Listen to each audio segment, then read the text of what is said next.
talk about the 22LR MP5. So not a true MP5. There's not roller delay goodness inside the action. It's just a straight blowback 22 with HK MP5 controls. HK slap, very cool. Button release or the paddle underneath. Standard selector. $450. That could be a con for me. That's $150 more than a Ruger 1022 and a lot cooler, in my opinion, than a Ruger 1022. And the accuracy and reliability have been on par with a Ruger 1022. Magazines are just hard to find, and if they are available, they're expensive. HKparts.net have them for $70 each, I think, last time I checked, and that's about double what I paid when I picked up magazines at my local gun store.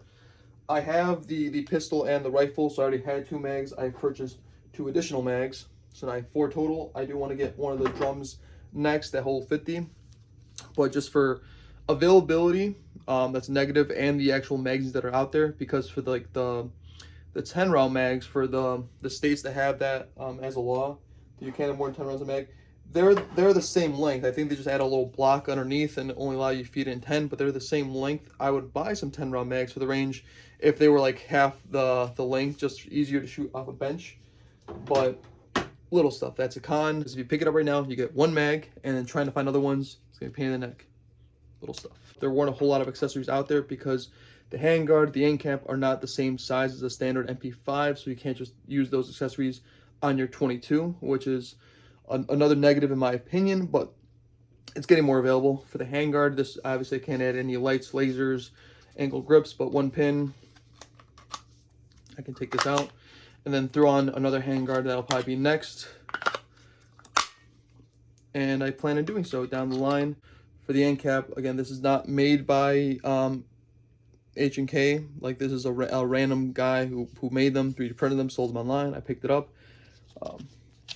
Little QD on the back. This is not the one that came with the pistol.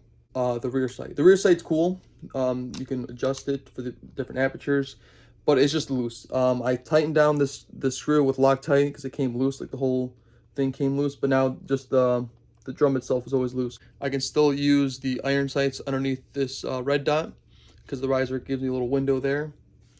We're stepping up to the 9mm. Look, the MP5 clones that are around $1,000. The Turkish ones or the PTR one, they're about $1,000. So if you save up instead of buying this, you can jump into one of those. This is off a bench at 20. I can adjust it, 2 clicks up, make it center, but that was fine for me there because I might switch out that red dot anyways. And this was shooting offhand. So we can speculate from this accuracy at 20, at 100, I'll be hitting soda cans, no problem, which is good accuracy for a 22. Obviously, if I had a bolt action magnified scope, it would probably be better. But with this, a lot of fun.